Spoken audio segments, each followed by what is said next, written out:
Hello అండి, welcome to our channel. ఈరోజు మన వీడియో వచ్చేసి మరమరాలు మిక్చర్ అండి. చాలా ఈజీగా అయితే చేసుకోవచ్చు. పిల్లలు స్కూల్ నుంచి ఇంటికి వచ్చి స్నాక్స్ అడుగుతూ ఉంటారు కదా, ఇలా మరమరాలు మిక్చర్ని ఈజీగా అయితే చేసి పెట్టవచ్చు. చాలా హెల్తీ కూడానండి. ముందుగా స్టవ్ ఆన్ చేసి ప్యాన్ పెట్టేయండి.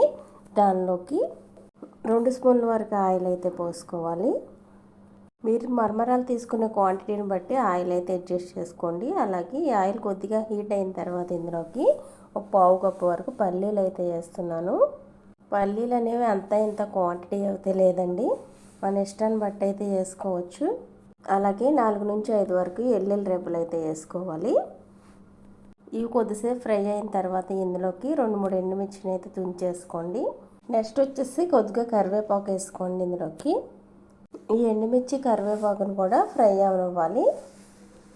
ఈ ఫ్రై అయిన తర్వాత ఉప్పు, కారం, పసుపు, మసాలా అయితే వేసుకోవాలి. ఇందులోకి చూడండి, ఈ విధంగా ఫ్రై అయిపోయిన తర్వాత ఇందులోకి మీరు తీసుకున్న మరమరాలను బట్టి సాల్ట్ అయితే వేసుకోవాలి. నేనైతే 1/2 స్పూన్ అయితే వేస్తున్నాను సాల్ట్. అలాగే పావు టీ స్పూన్ పసుపు అయితే వేసుకోండి. నెక్స్ట్ వచ్చేసి ఒక 1/2 టీ స్పూన్ వరకు కారం అయితే వేసుకోండి. అలాగే ఒక 1/2 టీ స్పూన్ గరం మసాలా వేసుకోవాలండి. వేసుకున్న తర్వాత ఒకసారి ఇలా కలిపేయండి. వీడియో క్లిప్ కొంచెం మిస్ అయింది. ఇలా మసాలాలు ఇవన్నీ వేసిన తర్వాత ఒకసారి అయితే కలిపేసి స్టవ్ ఆపేయండి. వెంటనే అయితే ఇప్పుడు పూర్తిగా చల్లారనివ్వాలి.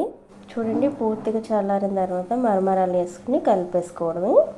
మొత్తం కలిసేట్టుగా అయితే కలిపేయండి. ఇలా చాలా ఈజీగా అయితే మరమరాలు మిక్చర్ చేసుకోవచ్చండి. పిల్లలు కూడా ఇలా చేసి పెట్టినట్లయితే చాలా ఇష్టంగా కూడా తింటారు. పిల్లలనే కాదు, ఇంట్లో ఎవరైనా ఇష్టంగానే తినేస్తారండి ఇలా చేసి పెట్టినట్లయితే. ఈజీ ప్రాసెస్ కూడా, హెల్దీ రెసిపీ కూడా. ఈ వీడియో మీకు నచ్చినట్లయితే లైక్ చేయండి. సబ్స్క్రైబ్ చేసుకున్న వాళ్ళైతే సబ్స్క్రైబ్ చేసుకోండి.